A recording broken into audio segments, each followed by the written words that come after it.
Hi friends, இப்போ ரொம்பவே ஈஸியான முறையில் சிக்கன் குழம்பு எப்படி வைக்கிறதுன்னு பார்க்கலாம் வாங்க. சிக்கன் 1 கிலோ இது மாதிரி எடுத்து க்ளீன் பண்ணி வச்சிட்ருக்கேன். இதில் உப்பு, கரம் மசாலா, நம்ம ஆர்டினரியாக குழம்பு தாளிக்கிற தூள் இருக்குது இல்லைங்களா, அதை போட்டு நம்ம கலந்து ஃப்ரிட்ஜில் ஒரு 1 ஹவர் வச்சுடுங்க. எதனால் அப்படி வைக்கிறோம் அப்படின்னாக்கா, கறி ரொம்பவே சாஃப்டாக பஞ்சு மாதிரி இருக்கும் சிக்கனு, இல்லைனா சக்கையாக இருக்கும். ஸோ அதுக்காக தான் 1 ஹவர் நம்ம ஃப்ரிட்ஜில் வச்சு செஞ்சோம்னா ரொம்பவே சாஃப்டாக இருக்கும். இப்போ நம்ம தாளிக்க ரெடி பண்ணிக்கலாம். பட்டை, கிராம்பு உடச்சி வச்சுக்கோங்க. இஞ்சி பூண்டு விழுது, வெங்காயம், தக்காளி, பச்சை மிளகா, கருவேப்பிலை, கொத்தமல்லி இதெல்லாம் நீங்கள் கட் பண்ணி எடுத்து ரெடியாக எடுத்து வச்சுக்கோங்க. இப்போ அடுத்து நம்ம தேங்காய், பெருஞ்சீரகம், 4 மிளகு அரைச்சி எடுத்துக்கலாம்.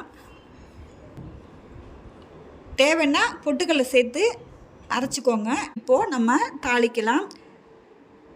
அடுப்பில் வானல் வச்சு சமையல் ஆயில் ஆட் பண்ணிக்கோங்க. இப்போது நம்ம பொடிச்சு வச்சுருக்கிற பட்டை, கிராம்பு போட்டு வதக்கிக்கலாம். வதங்கினதும் வெங்காயம் போட்டு நல்லா பொன்னிறமாக வதக்கிக்கோங்க, பச்சை வாடை போக. இங்கே பாருங்கள், இந்த மாதிரி வதக்கிக்கோங்க.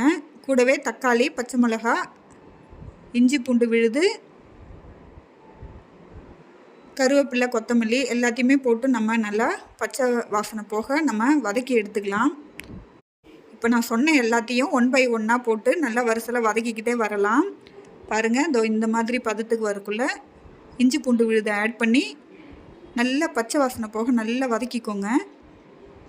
வதங்கினதும் நம்ம சிக்கன் மசாலா போட்டு வச்சுருக்கோம் இல்லைங்களா, அதை இது கூட ஆட் பண்ணிக்கலாம். தேவையான அளவு உப்பு ஆட் பண்ணிக்கோங்க.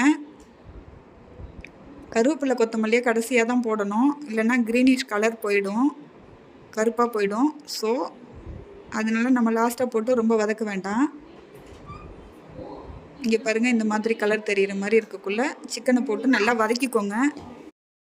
இதுவே நம்ம தேங்காய் அரைச்சி ஊற்றாமல் அப்படியே தண்ணி ஊற்றி வேக வச்சு அப்படியே கிரேவி பதத்தில் இறக்கணும்னா டிஃபனுக்கும் நம்ம தொட்டுக்கலாம், ரைஸு போட்டு சாப்பிட்டுக்கலாம்.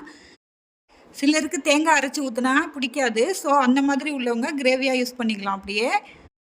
இப்போது நாம் அரைச்சி வச்ச தேங்காவை அதில் ஊற்றி கிளறலாம்.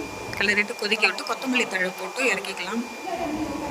சுவையான சிக்கன் குழம்பு ரெடி. நீங்களும் செஞ்சு பார்த்துட்டு சொல்லுங்கள். சேனல் தொடர்ந்து பார்க்க சேனல்